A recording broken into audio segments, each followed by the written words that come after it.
Nirmal Adhikari is an associate professor in Kathmandu University, Department of Languages and Mass Communication. Dr. Adhikari has authored and edited more than 4 dozens of books. Some of them are Theory and Practice of Communication, Bharatmuni, Mahan Darsanik, Kumarili Bhatta, the Bhatta Mimamsa Philosophical Study of Communication, Mimamsa Darshan, Nirdeshan, Communication, Media and Journalism, and Integrated Study, etc.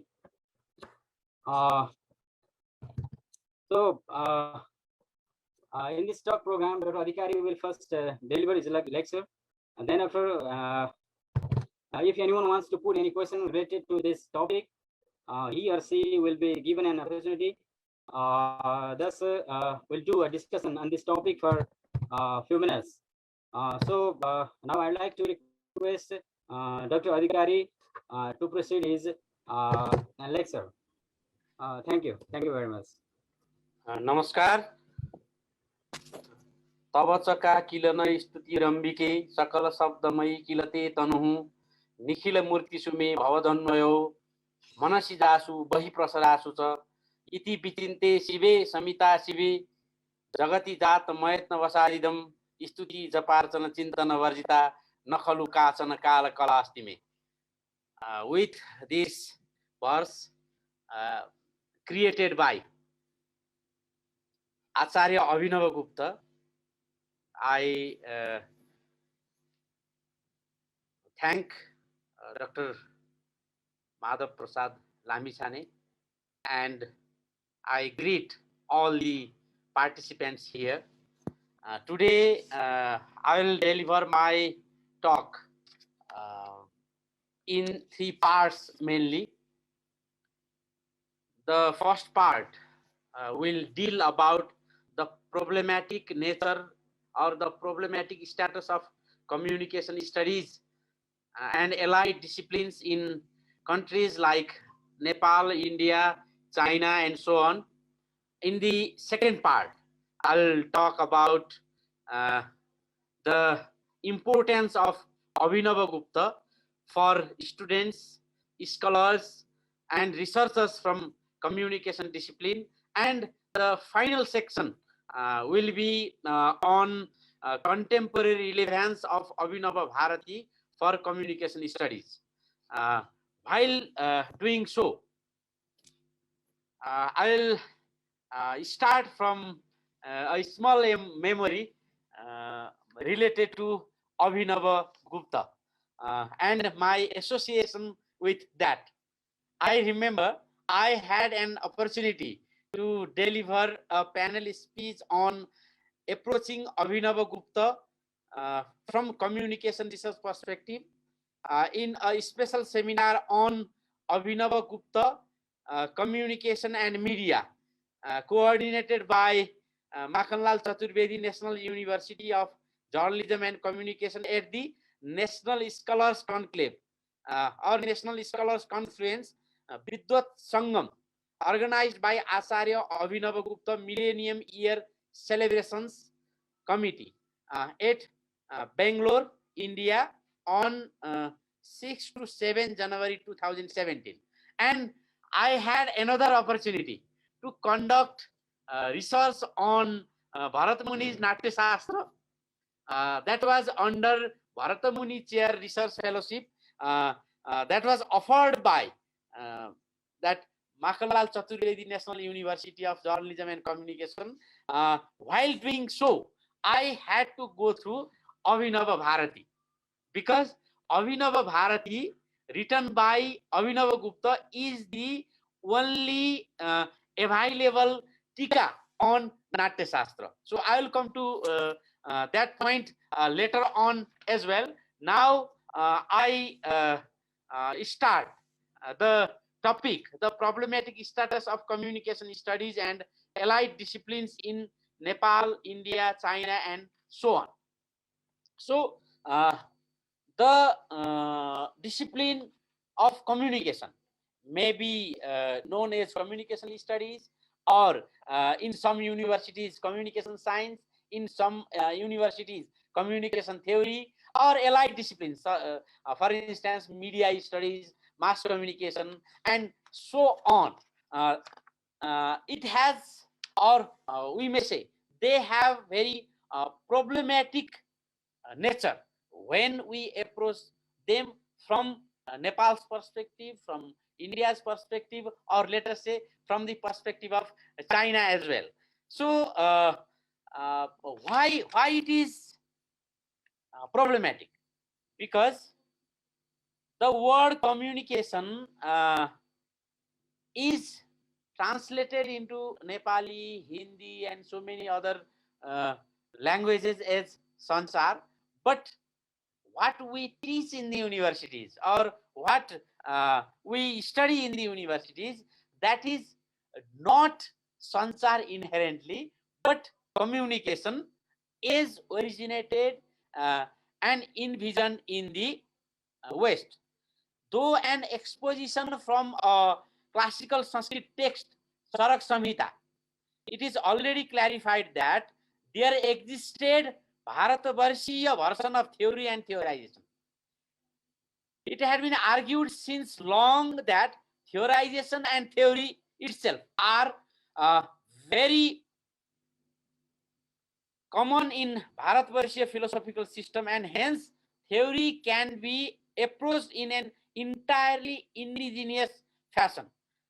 Bharatvarshiya philosophies subscribe to the view of the unity of theory and practice. It has been said. But in the universities, theory was inherently approached as the Western, let us say, Eurocentric production, Eurocentric product. But recent exposition show that they indicate the indigenous sources as well. So now it is high time to get rid of the misconception of considering theory is a product of the Renaissance and the Enlightenment of Europe, the foundation of which can be traced to European classical philosophies. So that is the dominant thing. But recent exposition, recent explorations show that there existed Bharatvarshiya version of theory and theorization. For instance, Charaka Samhita can be taken for instance. So some articles have been already published in this regard.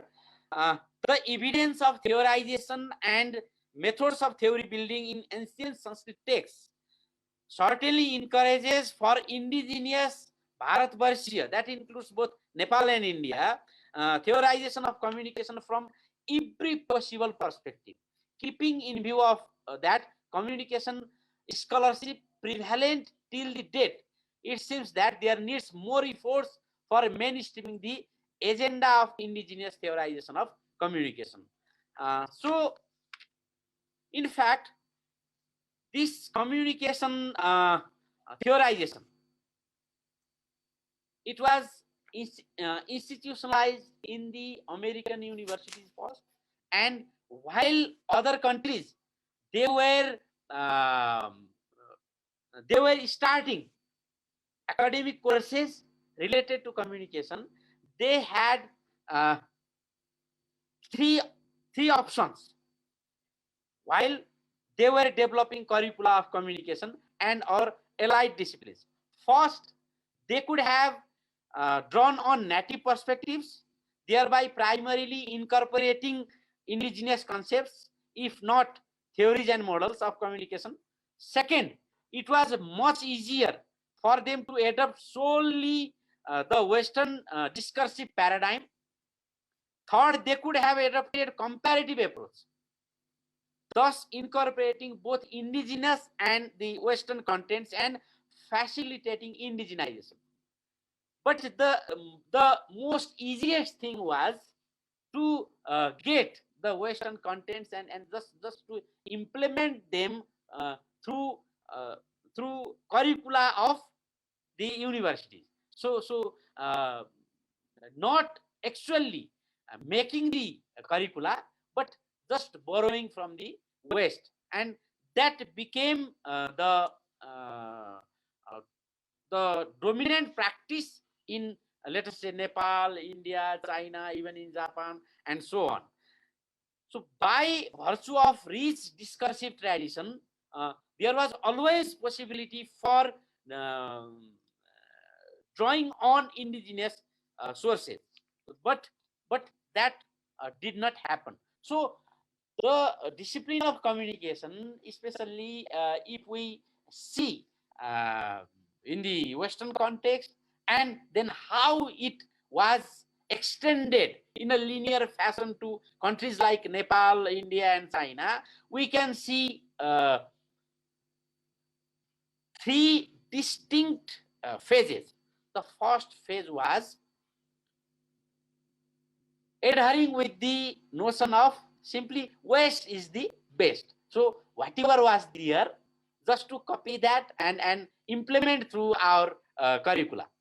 That was the first phase. But even in the USA, that was heavily criticized.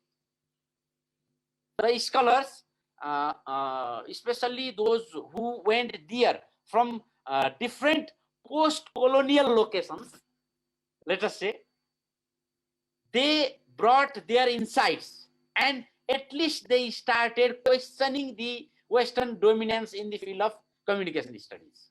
And some, let us say, US scholars themselves, they also took initiatives.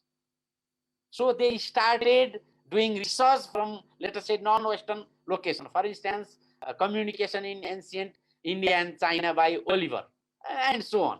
So by 1980s, even Speech Communication Association and National Communication Association in the West, they realized, they incorporated institutionally the view that Western communication theories are insufficient. They are heavily West-centric. They cannot explain the communication practices of the non-Western countries. So they should be critiqued. And hence, by that, there started second phase, which was called de-Westernization. So de-Westernization was an attempt to critique the theories heavily dominated by Western philosophies, Western practices, and seek for new insights from non-Western locations.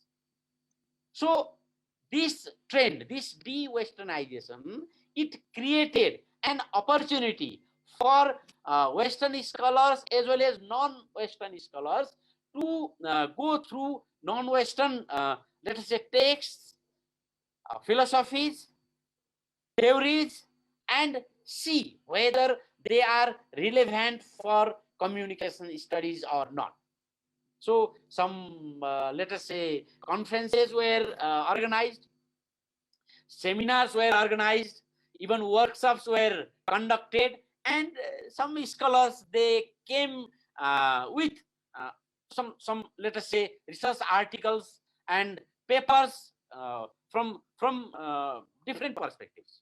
But even till, let us say, 2005, their works were dismissed just as perspectives, but not as full-fledged theories. If you see International Encyclopedia of Communication Theory that was published in 2009, you will find not a single entry that considers theory from, let us say, non-Western location. There is some reference to Afrocentricity, but it was later on, even Afrocentricity was considered as theory. And if you see the 2016 edition of that work, which was published as International Encyclopedia of Communication Theory and Philosophy, then you find one entry that can truly represent, let us say, Asia, or let us say, Hindu philosophy. And I was fortunate to contribute for that. So that entry, which refers Hinduism, and within that there is discussion about Sadharanikaran model of communication, which is somehow related to Abhinava Gupta as well. So after that, let us say some Indian universities, they have attempted to persuade students or to let students to conduct research from let us say Bharatvarsha perspective. One of my disciple, Aditya Shukla, now he has become Dr. Aditya Shukla. He completed PhD under my supervision, and Professor Sukhnandan Singh from Deva Sanskriti University, Haridwar. He completed his PhD on theorizing communication from yoga philosophy. Before that, my PhD was from Mimamsa philosophy. So it was interdisciplinary research involving communication theory and Mimamsa philosophy. Now Aditya Shukla and there are some scholars, one from Nepal Sanskrit University, who has done research on non-verbal communication in Bharata Muni's Natya Shastra, and I also happen to be one of the experts there. And some others, they have started that. So we can see a new wave is being created. You can see the influence of these works in India, in China, in Indonesia, and in Sri Lanka, let us say. So we have termed this phase as reorientation. So communication discipline, communication studies and allied subjects, they were inherently problematic. The first phase was a complete dominance of the West, so it was the phase of westernization. Then with the contribution of both Western and non-Western scholars, there was a second phase, de-westernization, where the dominant theories from the West, they were heavily critiqued, and the open the door for non-Western contribution for communication theory was opened. And using that space, using that opportunity, we have contributed in the field of communication theory. For instance, Sadharanikaran model of communication. For instance, Bhatta Mimamsa philosophical theorization of communication. For instance, let us say theorization of communication from yoga philosophy, and so on. So now new area of research in the field of communication theory, in the field of communication studies is proliferating. So this phase is called reorientation. So with reorientation, Abhinava Gupta has become more important. Why? Because this phase, this reorientation, it demands for contributions from let us say Bharatvarsha as well. So there are many Western scholars who are eyeing on Nepal, India, China, and so on for fresh contributions in this regard. So till now, if we see till now, Natya Shastra and Vakyapadiya, they are the most preferred texts, most preferred classical texts for let us say drawing insights for communication studies, or let us say for theorization. Here comes the importance of let us say crucial status of Abhinava Gupta. Why? Though there had been many commentaries on Natya Shastra, for instance, one sloka says, Vyakhyataro Bharatiyo Lolato Udbhata Sankuka Bhattavhinava Gupta Sa Srimat Kirti Dharo Para. So, name of Lolat, Udbhat, Sankuk, Abhinava Gupta, Bhattanayak and Kirtidhar is mentioned here. And some other sources also mention Matriguptacharya, Harsha, Nanyadeva, Bhattayantra, Priyatithi, Rahula, Bhattagopala, and so on. as Tikakara of Natya Shastra, but none of them exist today.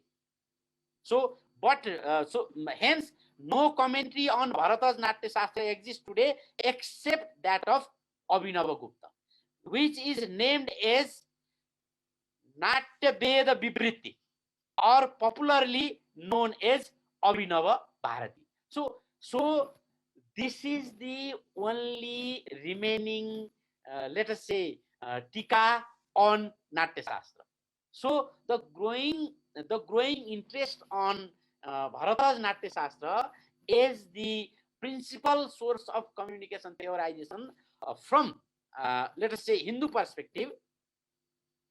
The importance of Abhinava Bharati has tremendously increased. Why? Because it is the only existing tika on Natya Shastra. So by Abhinava Bharati itself, we come to know that even in the time of Abhinava Gupta, there were two recensions of Natya Shastra, and after that, for some time, Natya Shastra remained in oblivion. Yeah, scholars would refer to that text, but the text was not available. But later on, when especially the colonial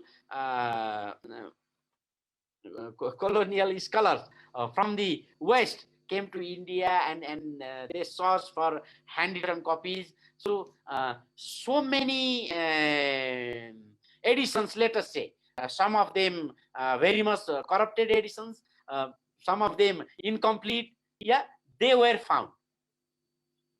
It is only when Abhinava Gupta's commentary, this Abhinava Bharati, was found, the standard text of Natya Shastra could be, let us say, authenticated. So whenever there would be mention of Natya Shastra, whenever there would be any research, any study on Natya Shastra, inherently Abhinava Gupta would be mentioned here. As Dr. Madhav Prasad Lamichhane mentioned earlier, Abhinava Gupta has extensive contributions. Let us say from Tantra to, let us say, poetics to linguistics to, let us say, our version of psychology, and so on. And he has written commentary on Natya Shastra, and while doing so, he comes with his original contributions. Though he takes Sadharanikarana from Bhattanayaka, but he makes it a complete theory. Abhinava Gupta is a scholar par excellence. From wherever we start to see his works, from Tantra to, from poetics to, let us say, from dramaturgy to so many other disciplines. And Abhinava Bharati, it gives the authentic knowledge on different aspects of Natya Shastra. Natya Shastra, as we know, it is encyclopedic in nature in itself. So without the commentary of Abhinava Gupta, we could not have understood Natya Shastra very well. And one more thing, we can see the authenticity of Abhinava Gupta by this thing, that he added or he authenticated the 9th rasa, Shanta Rasa. Before that, if we see the standard text of Natya Shastra, there were 8 bhavas and obviously 8 rasas. What are the 8 type of rasa? Sringara, that is erotic; Hasya, that is comic; Karuna, that is pathetic; Raudra, that is furious; Vira, that is heroic; then Bhayanaka, that is terrible; Vibhasa, that is odious; and Adbhuta, that is marvelous. So the Shanta Rasa, serene, or let us say peacefulness, that was aided by Abhinava Gupta. Or some others say he authenticated that. It is not only Abhinava Gupta who tried to expand the works of Bharata Muni. Others also tried. For instance, some came with Vatsalya Rasa, but that was dismissed by other acharyas. Only the work of Abhinava Gupta stands the touchstone of time, let us say. So it is still the standard text, and his contribution of the ninth rasa, that is well considered by other acharyas as well. That is just an example. And it is rarely found. Such instances are rarely found when a commentator would, let us say, extend the milieu of the original creator, be it Sutrakara or some others. So such example can be found maybe with Acharya Kumarila Bhatta and Acharya Shankara. They were also not the Sutrakaras. Jaimini was the Sutrakara of Mimamsa, and Badarayana was Sutrakara of Vedanta, Uttara Mimamsa. But Kumarila and Shankara, while working on these, they contributed so excellently that they were considered the acharya, or let us say initiator of school of thought. Like that, the same comparison can be done with Abhinava Gupta. So Abhinava Gupta is one of the best minds we have had, like Shankara, like Kumarila, yeah, and we can add some other names as well.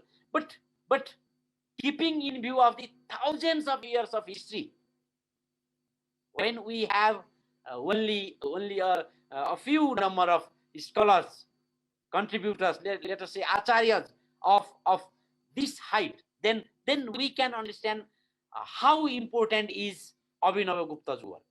Today, I am not entering into it. It is very extensive. But I am just indicating how much importance he has earned here.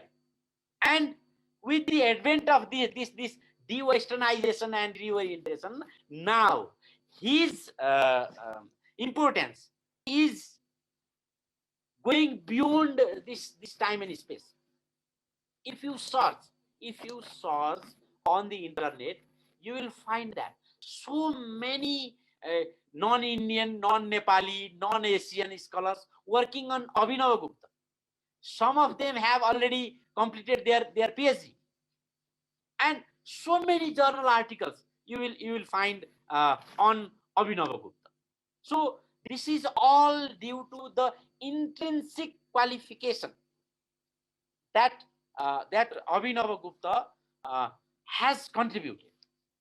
For instance, the Rasa Sutra, Vibhava Anubhava Bebitari Samyogad Rasa Nispatti. So many acharyas have discussed this single sutra. Volume and volumes of works have been produced by that. And Abhinava Gupta certainly is one of the most distinct scholars. We have marveled on this. As I mentioned, taking from other scholars. For instance, in case of Sadhanikarana, he took it from Bhattanayaka. But the beauty of the work, you can see. Rasa Sutra, it is a sutra in par excellence. If you see the work of Bhattanayaka, he has contributed enormously. He comes with his own originality, and after taking from that, yeah, you can say in the third level. First was the Natya Shastra, then the Bhattanayaka's version of Sadharanikarana, and when Abhinava Gupta works on this, then for him, there was very little to offer while he was starting. But look at his genius work. He comes with his own, let us say, original contribution in that. And there have been many analytical works that compare Sadharanikaran of Bhattanayaka and Sadharanikaran of Abhinavagupta. So if we see why Abhinavagupta has become so important, this is the third part of today's deliberation. Then there have been some indicators to evaluate whether something is relevant for communication discipline or not. And these indicators, if we see, these indicators can be classified into two groups: one, intrinsic qualification, and another, contemporary significance. While we see Abhinavagupta's this work, Abhinava Bharati, then it qualifies both of them. It has intrinsic qualification for new insights in communication. For instance, spiritual communication. For instance, the notion of Sarideta. For instance, the notion of Abhivenjana. In fact, the ism of Abhinavagupta is called Abhivenjana. So how the text is decoded, how the message is decoded, if we see the whole of reader response theory developed in the West, we can see that in the works of Abhinavagupta much earlier than in the West, 1000 years ago. Yeah. So then if we see from the point of view of not only intrinsic qualification but the external factors, for instance, new insights. Does it offer new insights? Yeah, certainly it offers. And does it contribute in indigenous theorization? That is the third question that the scholars ask while examining the relevance, and it obviously gives indigenous theorization. And then cultural identity consciousness. You can see everywhere in the world this cultural identity consciousness has emerged, and that obviously demands for something great in the past. And here we have Abhinava Bharati, here we have Natya Shastra, here we have Vakyapadiya, and the indicator of de-westernization. What is to see? Yeah, such texts. We can see Buddhist texts, we can see Hindu texts, we can see Confucianism, and so on. Even the African insights. Only then the project of de-westernization will be addressed fairly. Otherwise, yeah, if you repeat only Plato, Aristotle, Kant, and so on, you have nothing more to offer that. And to understand the philosophical and cultural foundation of let us say Nepalese society, Indian society, and so on, one thing we can do is ex post facto research of the contemporary society, and another, you need obviously to go to ancient texts, classical texts, and from this indicator as well, Abhinava Bharati becomes very important. Then the discipline of communication has really emphasized.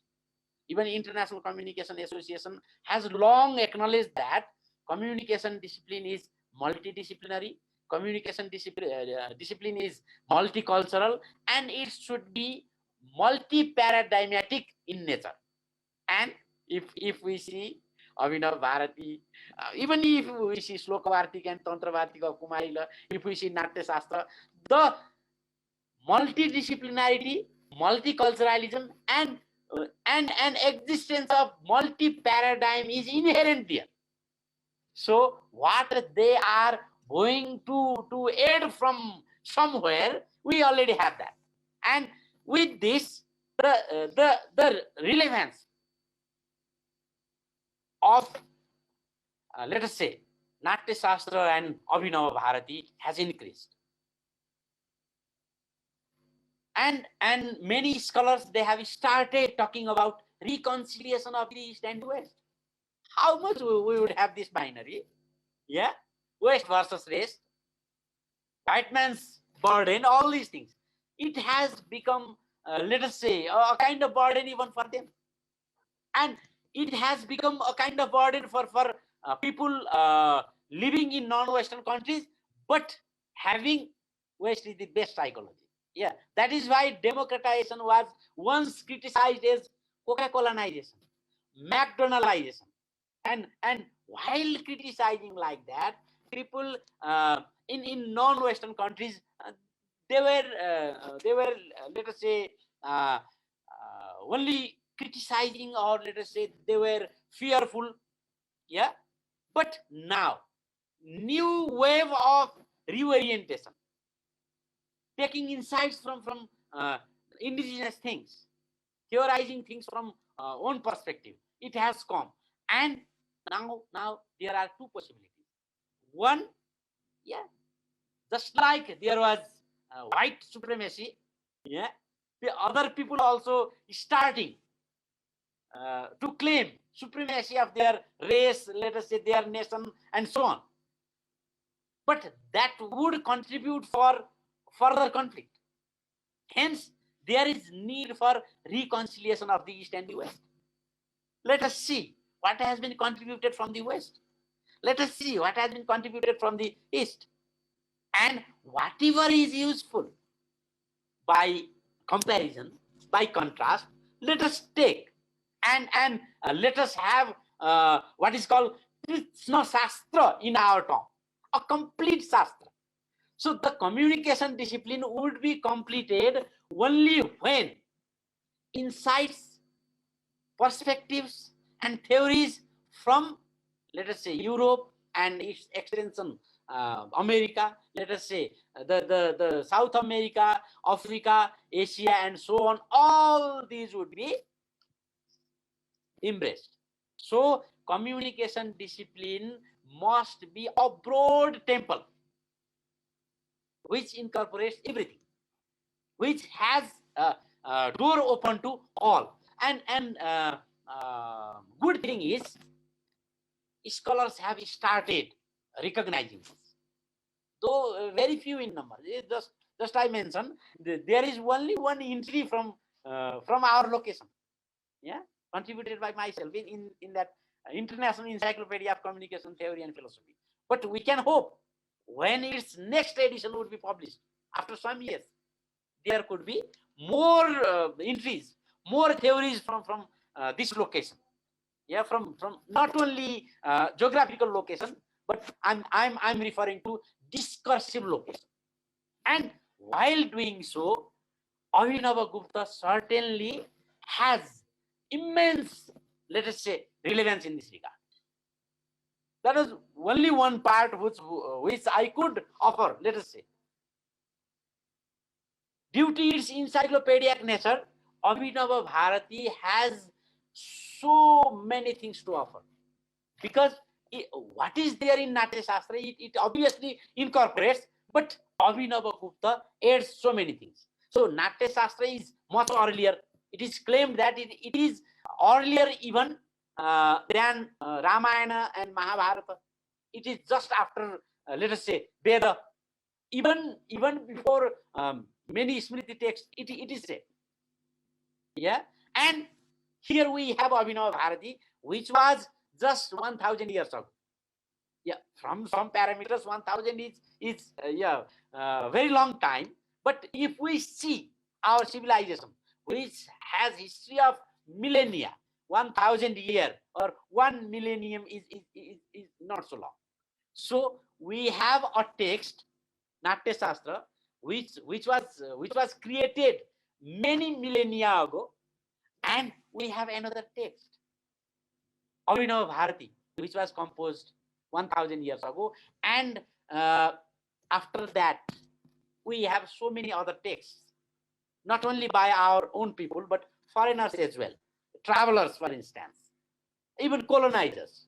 Yeah, that should be criticized, but we will find some reality there. So we can have a complete, let us say, discursive history of poetics, let us say, aesthetics, let us say, dramaturgy, and so on, and insights for communication discipline. So, due to the presence of Abhinavagupta,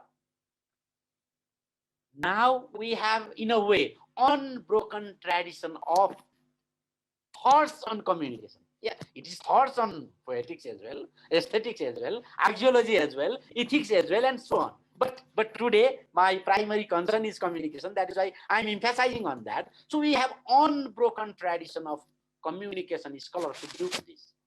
And this thing, yes, certainly, certainly proves the significance of Abhinavagupta's work. This much for the time being. Thank you. धन्यवाद. नमस्कार. Yes भिडियोलाई like comment र share गर्न नबिर्सिनुहोला. फेरि यस्तै रोचक भिडियोहरू हेर्नका लागि yes च्यानललाई सब्स्क्राइब गरेर घन्टी बजाइदिनुहोला.